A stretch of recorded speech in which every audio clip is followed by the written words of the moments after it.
तत्सत।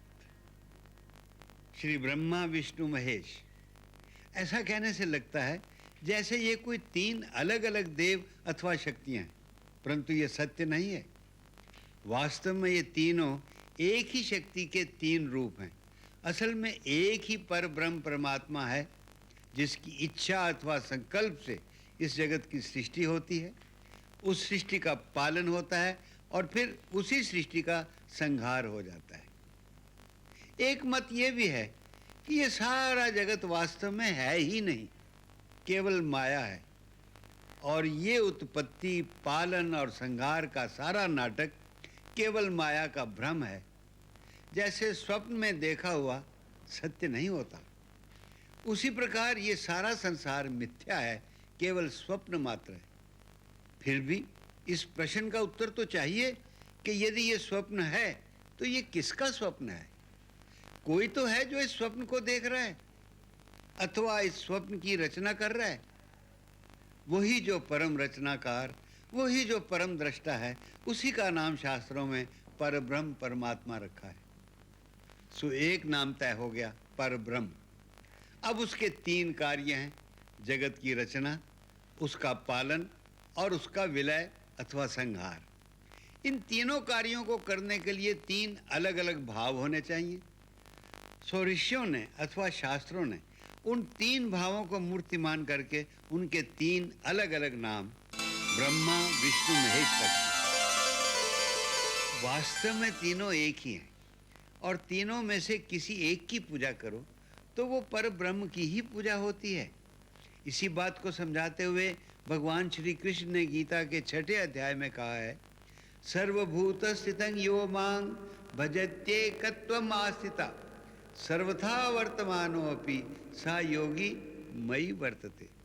अर्थात तुम जिसकी भी पूजा करो वो मुझे ही पहुंचती है। इसलिए जो विष्णु की पूजा करता है वो अपने आप ही ब्रह्मा और शिव की पूजा करता है, और जो शिव की पूजा करता है वो ब्रह्मा और विष्णु की पूजा करता है।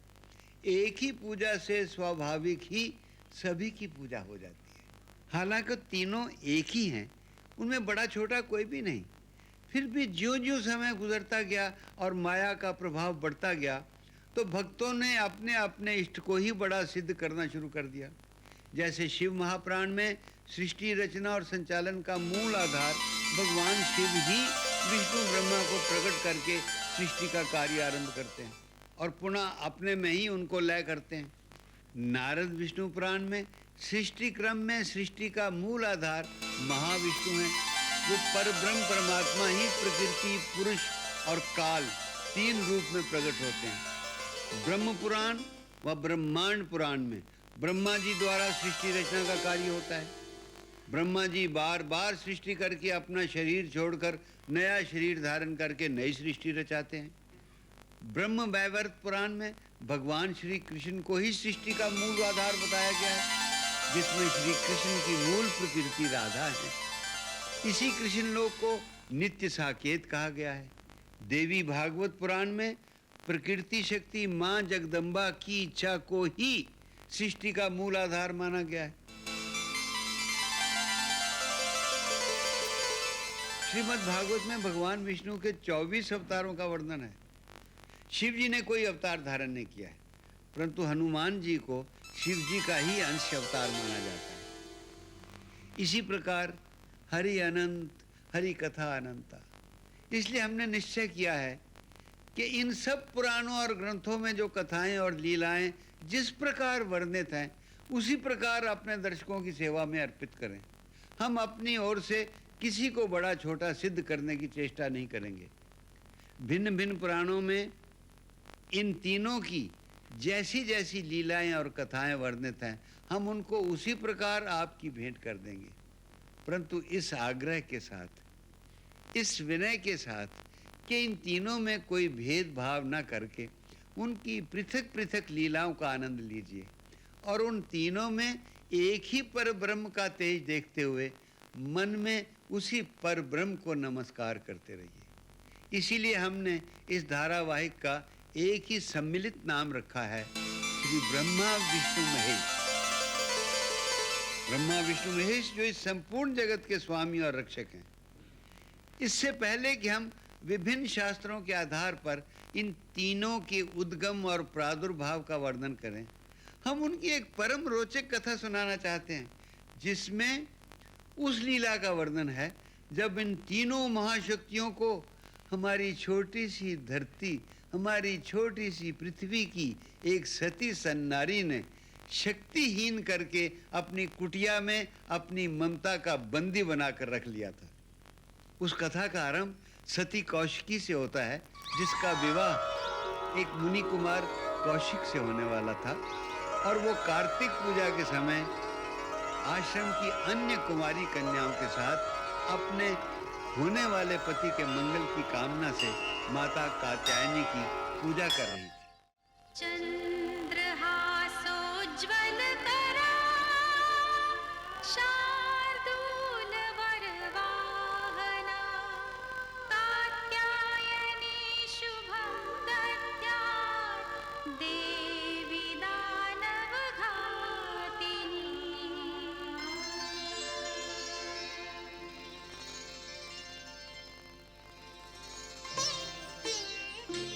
कात्यायनी सौख्यप्रदा सुखदायिनी भयहारा व्रत कर दो सफल हमारा। कृपा कर दो वांछित वर दो हम धरते ध्यान तुम्हारा। कात्यायनी देवी सौख्यप्रदा सुखदायिनी भयहारा व्रत कर दो सफल हमारा।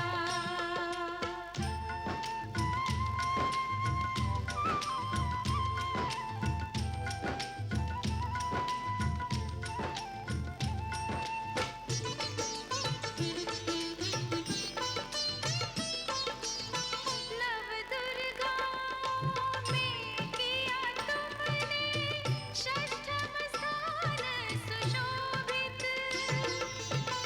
महिमा मंडित कीर्ति तुम्हारी नाम और शक्ति सुपूजित। महिमा मंडित कीर्ति तुम्हारी नाम और शक्ति सुपूजित। सौभाग्याकांक्षिणियों को मिले सौभाग्य तुम्हारे द्वारा। कात्यायनी सौख्यप्रदा सुखदायिनी भयहारा व्रत कर दो सफल हमारा।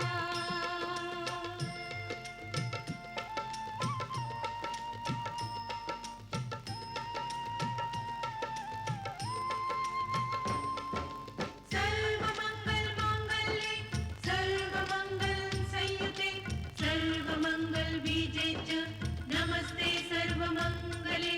शक्ति स्वरूपे सर्वेषां सर्वाधारे गुणाश्रये सदा आयुधयुक्ते च पतिं देहि नमोस्तुते।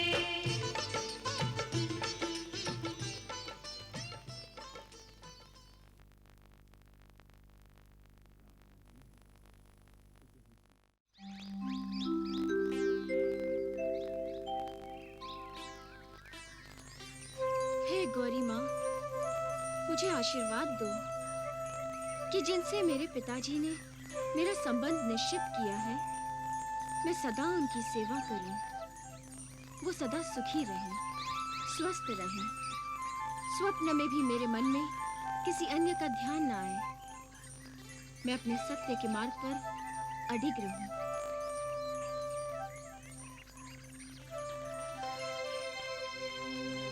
अपनी बेटी को गौरी माँ से अपने पति के सुख और स्वास्थ्य का आशीर्वाद मांगते देखकर मेरा तन बदन सिहर उठा। क्यों? मैं वहां उसका विवाह नहीं कर सकता जहां वो सोच रही है। लेकिन क्यों भला? मैंने तुम्हें भी अभी तक नहीं बताया। जब से हमें कौशिक जी का संदेश प्राप्त हुआ है, मैं भारी दुविधा में पड़ गया हूँ। क्या संदेश आया है? बताइए ना। वो सुकन्या से विवाह करना नहीं चाहते। लेकिन क्यों? क्या कमी है हमारी बेटी में? क्या दोष है सुकन्या में? दोष तो उनके शरीर में उत्पन्न हो गया है।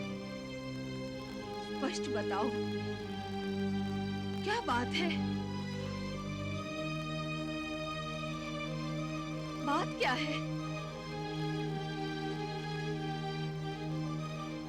उन्हें कुष्ठ रोग की बीमारी हो गई है। उन्हें कोढ़ हो गया है, कोढ़।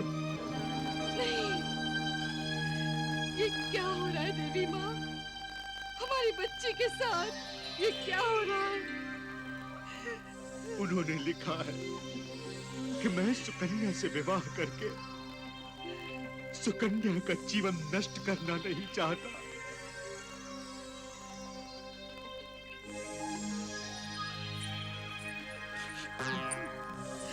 माँ, पिताजी,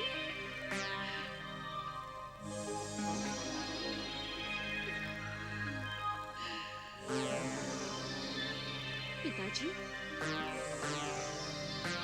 माँ को क्या हुआ? बेटी, बात ही कुछ ऐसी है कि तुम्हारा विवाह।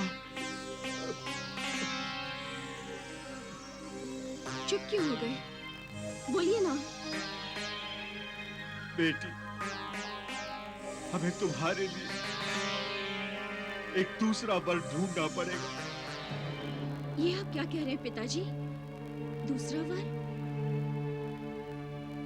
आप मुझे गाली दे रहे हैं पिताजी?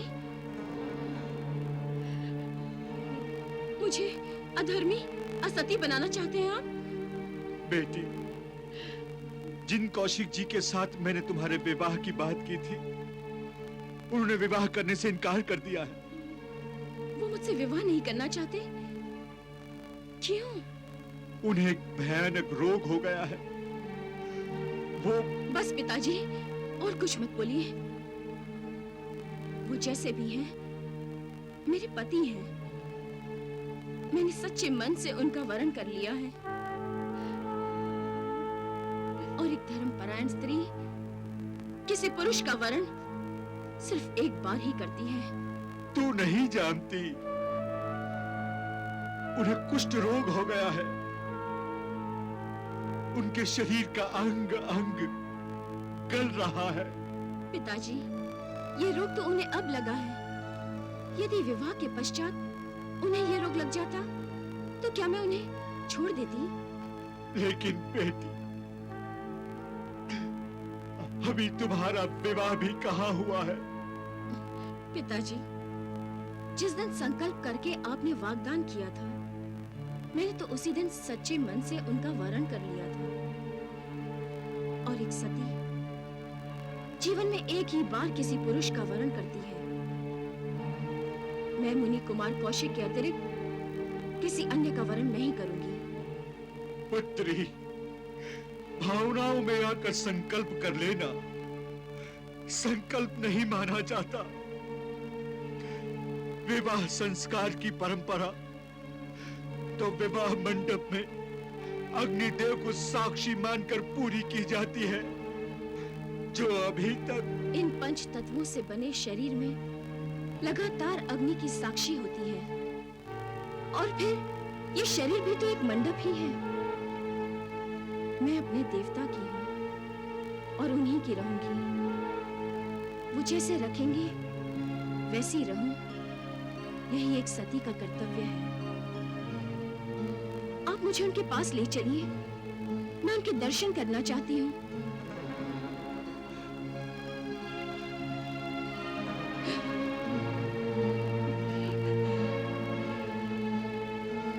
बेटी, तुम्हारा तर्क भी अपनी जगह पर बराबर है और कौशिक जी का सोचना भी अपनी जगह पर सही है। मैं जाकर उनसे बात करता हूं और वहां धर्माचार्यों से निवेदन भी करूंगा आप सभी जीवन के गूढ़ तत्वों को जानने वाले हैं। मेरी पुत्री के तर्क का उत्तर मेरे पास नहीं है, इसीलिए मैं आप सभी धर्माचार्यों के पास अपनी समस्या के समाधान की आशा लेकर आया हूं।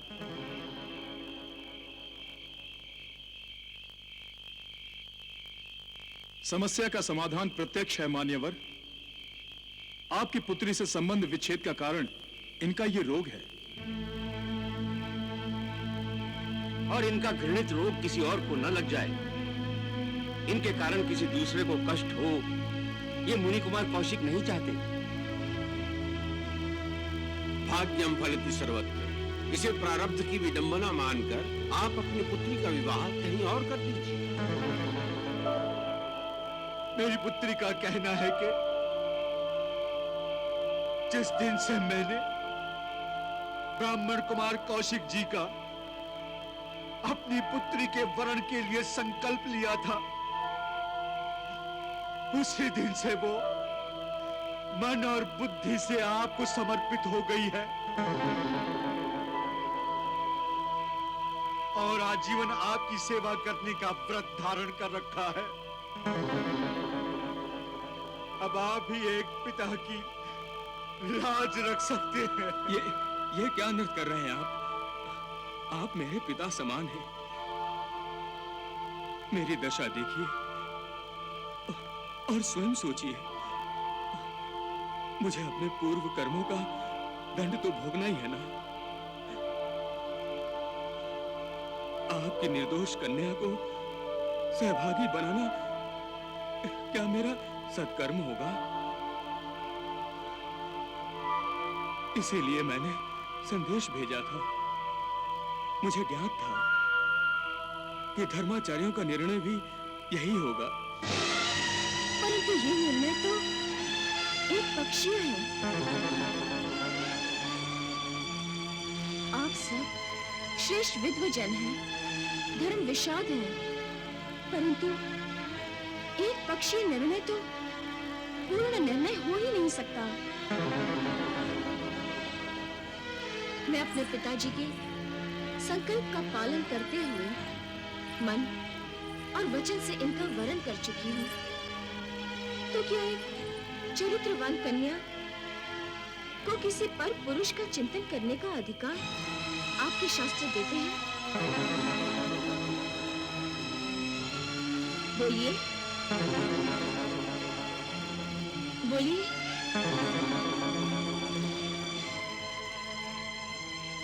आप मेरे द्वारा लिए गए वरण करने के संकल्प को बदलने का अधिकार ही नहीं रखते। ये वरण मैंने किया था और इसका निर्णय भी मैं ही लूंगी। हे ब्राह्मण मुनि कुमार, भाग्य बदलना मेरा कार्य नहीं, परंतु कर्तव्य पथ पर चलते रहना मेरा कार्य है, मेरा धर्म है। मेरे पूज्य पिता के माध्यम से जो संकल्प मुझसे परमेश्वर ने करवाया है, मैं उसका पालन करूंगी। मैं जीवन पर्यंत आपकी सेवा करूंगी। आप मुझे अपने चरणों में रहने की स्वीकृति दीजिए। अन्यथा अन्यथा अन्यथा जो तप, साधना और पूजा मैंने की है, उसी की योग शक्ति के बल पर मैं इसी क्षण अपने प्राण त्याग दूंगी। नहीं पुत्री, नहीं, नहीं। ये एक सती का निर्णय है। तुमने हमें निरुत्तर कर दिया। तुम्हारी जय।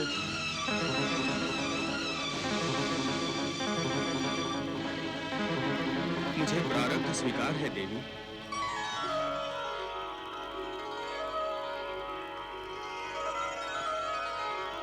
आचार्यवर, पाणी ग्रहण का आयोजन कीजिए। हम विवाह करेंगे।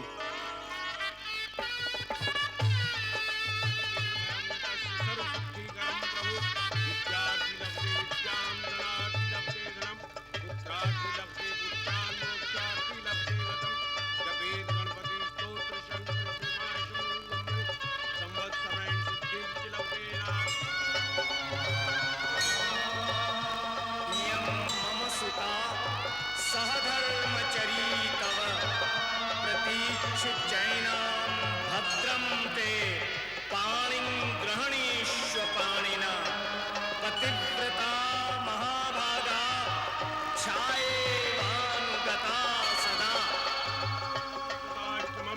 नवम भालचंद्रम चतुर्दशम तु विनायकम एकादशम गणपत्यम द्वादशम तु गजाननम द्वादशेतानि नामानि त्रिशून्यं ये पठेन्नरा न च विघ्नभयं तस्य सर्वसिद्धिकरं प्रभु।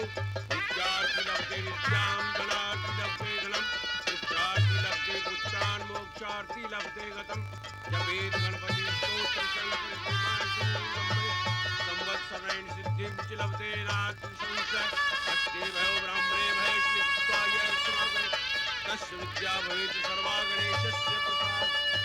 सर्वमंगल मांगल्ये शिवे सर्वार्थ साधिके शरण्ये त्र्यंबके गौरी नारायणी नमस्ते।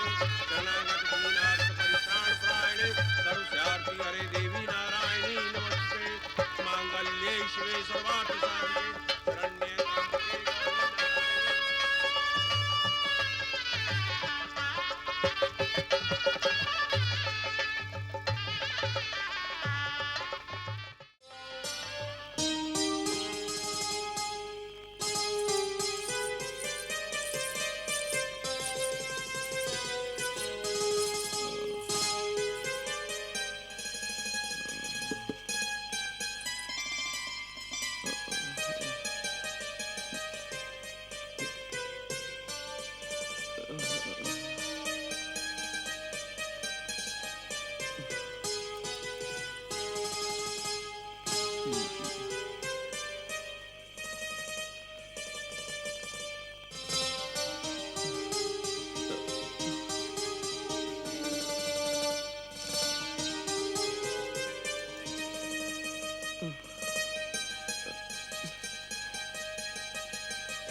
क्या देख रहे हैं स्वामी?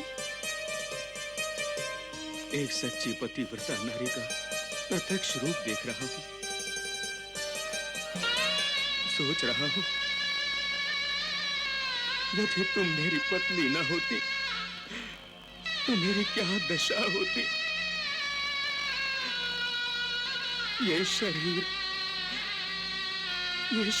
अब तक सड़ गया होता। लोगों के तिरस्कार ने मेरी आत्मा पर न जाने कितने घाव लगाए होते।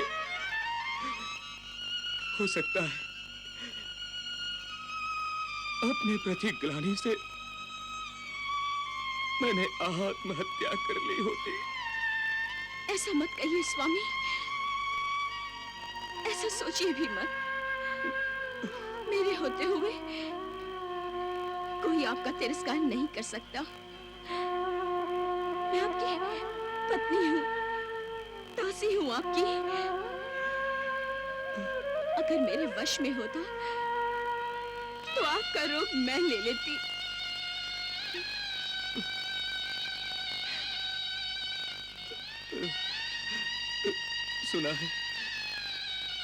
सुना है हिमालय की तराई में गंधक के चश्मे हैं जिनमें नहाने से ये रोग चला जाता है।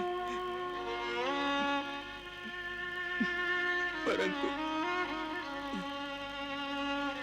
क्या आप वहां जाना चाहते हैं स्वामी? मैं कैसे जा सकता हूँ?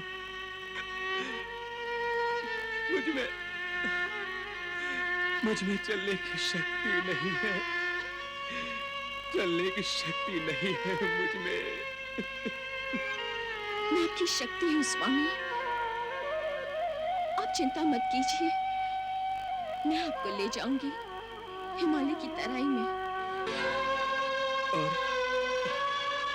हम लोग आते समय तीर्थ स्थानों के दर्शन करते हुए आएंगे। क्यों नहीं, मैं अभी चलने की तैयारी करती हूँ।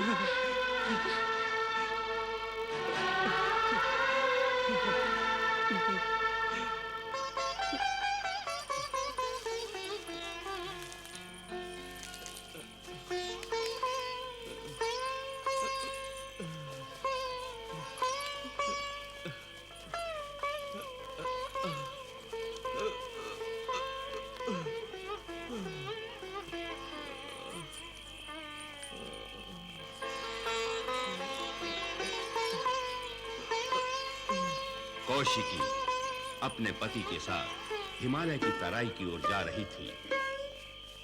मार्ग में उसे वो नगरी मिलती है जिसके राजा ने मांडव्य नामक ऋषि को वस्त्र और आभूषण चुराने के झूठे अपराध में सूली पर लटका दिया था। और ये वो मार्ग है जहां अभी तक सूली पर चढ़ाए गए मांडव ऋषि अपने योग बल से सूली पर ही ध्यान लगाए समाधिस्थ थे।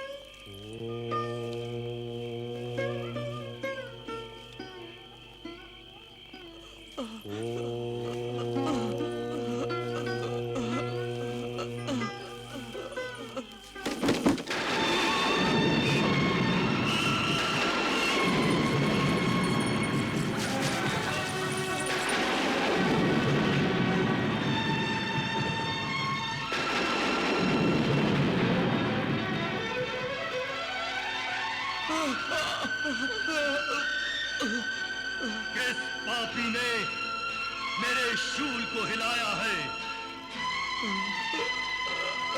कौन अधर्मी है जिसने मेरी भोग समाधि को भंग किया है? कौन है जिसने मुझे इतनी पीड़ा पहुंचाई है?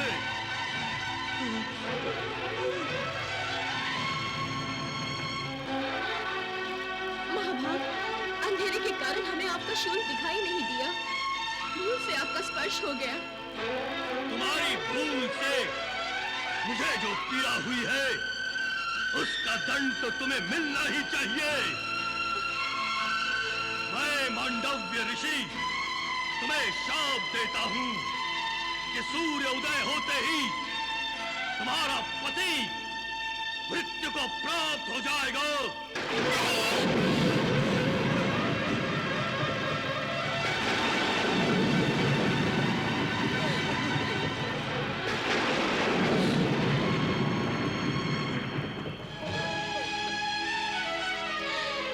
श्राप, इतना भयंकर श्राप, एक छोटी सी भूल के लिए इतना कठोर दंड। मैं आपसे क्षमा याचना करती हूँ। मेरे पति को श्राप से मुक्त कर दीजिए।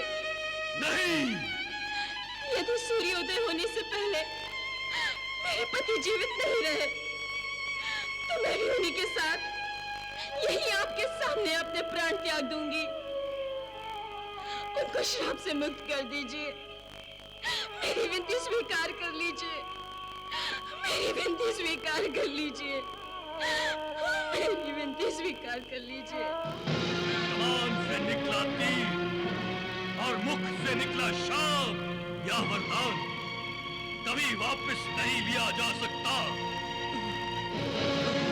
मैं मांडव्य ऋषि हूं, जो बोल दिया वही होगा। इस शाप को कोई नहीं टाल सकता। सूर्योदय होते ही तुम्हारा पति मृत्यु को प्राप्त हो जाएगा। मृत्यु को प्राप्त हो जाएगा। तो क्या आप अपनी क्षण भर की पीड़ा के लिए मेरे पति के प्राणों को यमदूत के हवाले कर देंगे? अनजाने में हुई भूल के लिए प्राण दंड देंगे? अगर आपको प्राण ही लेने हैं तो मेरे ले लीजिए, मगर मेरे पति को शाप से मुक्त कर दीजिए। मेरे पति को शाप से मुक्त कर दीजिए।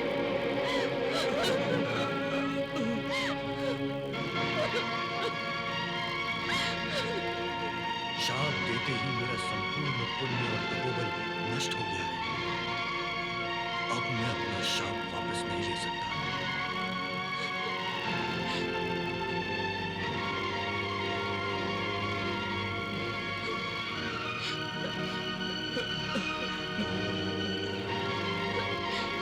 ये कैसा न्याय है? एक निर्दोष के साथ ऐसा व्यवहार।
मांगूंगी, निवेदन करूंगी, प्रार्थना करूंगी कि वो हमें शाप से मुक्ति दिलाए।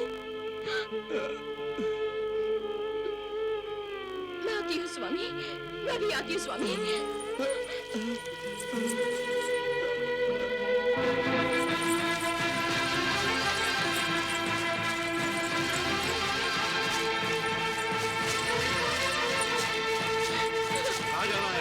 किससे मिलना है? राजा से। राजा से? वो अभी विश्राम कर रहे हैं, किसी से नहीं मिल सकते। सूर्योदय के बाद आओ।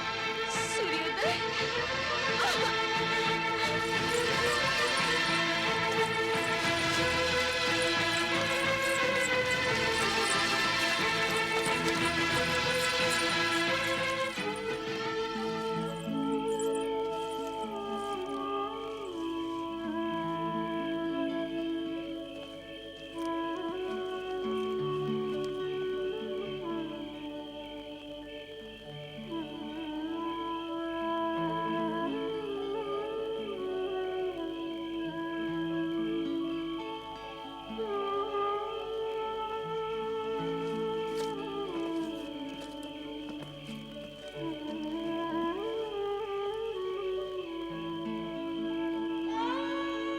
कहो देवी, रात्रि के इस पहर में तुमने हमें क्यों स्मरण किया? राजगुरु, नगर के एक मार्ग पर कोई सूली पर लटका हुआ है। हाँ, एक ढोंगी साधु है। नहीं राजगुरु, कोई ढोंगी शाप देने का साहस नहीं कर सकता। शाप? हाँ, उन्होंने मेरे पति को शाप दिया है। वो मांडव्य ऋषि है राजगुरु, और यदि उनका शाप सत्य हो गया तो सूर्योदय होते ही मैं विधवा हो जाऊंगी। यदि वो सत्य में मांडव्य ऋषि है, तब तो बड़ा अनर्थ हो गया। दंड मिलते समय उन्हें अपना परिचय तो देना चाहिए था। मैं अभी जाकर राजन से। राजगुरु, मेरे पति का क्या होगा? तुम मुझसे क्या चाहती हो? आप राजगुरु हैं, महान तपस्वी हैं। ऐसा आशीर्वाद दीजिए कि उनका दिया हुआ शाप निष्फल हो जाए। ये मांडव्य का शाप है देवी, उसे निष्फल करना मेरे वश में नहीं है। मैं विवश हूं देवी।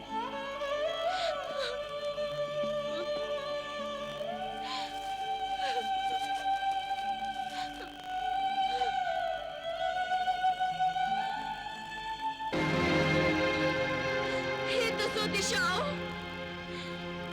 हे गंधर्व अप्सराओं, हे देवताओं, मेरे पति की रक्षा कीजिए, मेरे पति की रक्षा कीजिए, मेरे पति की रक्षा कीजिए।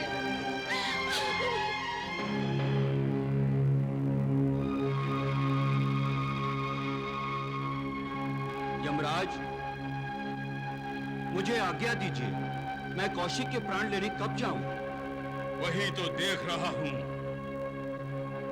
प्रारब्ध अनुसार न तो मांडव्य की मृत्यु अभी है, न ही कौशिक की। तो क्या मांडव्य ऋषि का दिया शाप व्यर्थ हो जाएगा? नारायण नारायण नारायण नारायण। प्रणाम देवर्षि।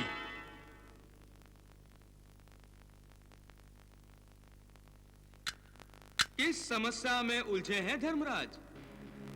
ऋषि श्रेष्ठ, मांडव ऋषि ने कौशिकी को तो शाप दे दिया, परंतु कौशिकी के पति की मृत्यु अभी दूर है। मैं सोच रहा था। सोचिए मत धर्मराज, सोचिए मत। वैसे भी इन शाप अभिशापों से बचकर रहना चाहिए। अब शाप के अनुसार आज सूर्य उदय से पूर्व आपको कौशिक के प्राण हरण कर लेने चाहिए। परंतु ये तो विधाता के विधान में हस्तक्षेप होगा देव ऋषि। नारायण नारायण। और यदि आपने शाप का अनादर किया तो एक ऋषि के शाप के विफल हो जाने का तात्पर्य है उनके वचन का मिथ्या हो जाना। और धर्मराज, यदि एक महात्मा, एक ऋषि का वचन मिथ्या हो गया तो तब कौन करेगा? यज्ञ कौन करेगा? और यज्ञ नहीं होने का अर्थ है भगवान की पूजा नहीं होगी, भक्ति नहीं होगी। क्या आप ये चाहते हैं? नहीं देवर्षि, कदापि नहीं। तो बस आप मांडव्य ऋषि के शाप का आदर कीजिए। नारायण नारायण नारायण नारायण।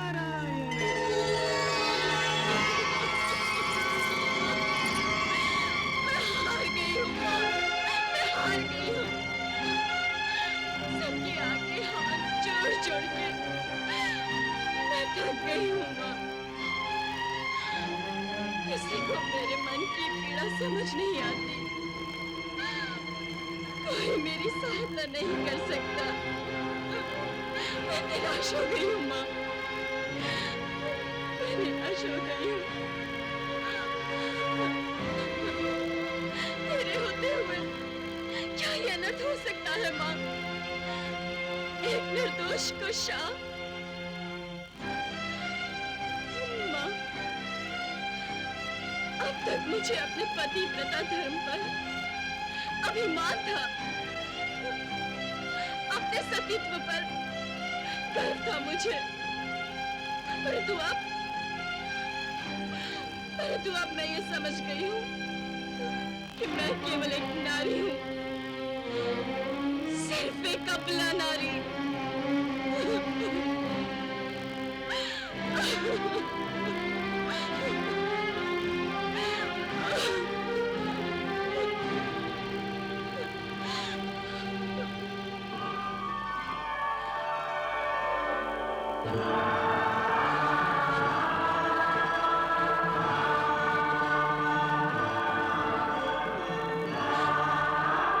जो अपनी सहायता आप नहीं करते, उनकी सहायता कोई नहीं करता। कौशिकी,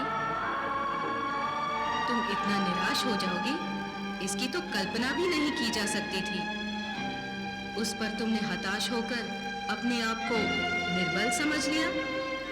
नारी शक्ति है कौशिकी, अबला नहीं, और तुम तो सती हो। इसी बात का तो खेद है माँ। मेरी सतीत्वता का क्या लाभ है? क्या लाभ है मेरे पतिव्रता धर्म का? क्या लाभ है मेरे तप का, मेरी पूजा का? अगर मैं अपने पति की सहायता नहीं कर सकती माँ, तो मेरा ये जीवन व्यर्थ है। कोई भी जीवन व्यर्थ नहीं होता पुत्री। सृष्टि रचना करते समय ब्रह्मा जी प्रत्येक जीवन का उपयोग सोचकर ही देह में प्राण फूंकते हैं। तुमने ब्रह्मा जी द्वारा दिए गए जीवन का इतना सदुपयोग किया है कि तुम यथार्थ रूप में शक्ति बन गई हो। अतः निराशा छोड़ो और अपने सतीत्व की शक्ति को पहचानो और उस शक्ति का प्रयोग करो। तुम जो चाहोगी वही होगा। यदि मैं चाहूं कि सूर्योदय ना हो, तो सूर्योदय नहीं होगा।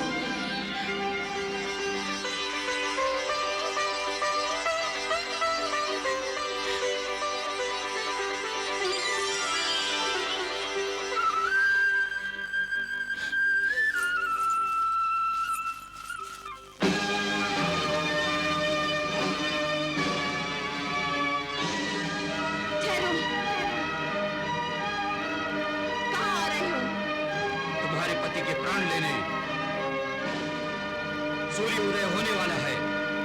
सूर्योदय अब नहीं होगा।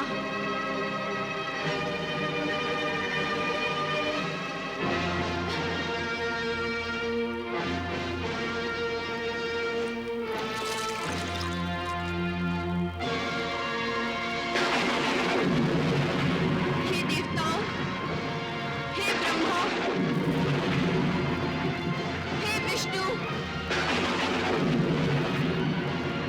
हे महेश, हे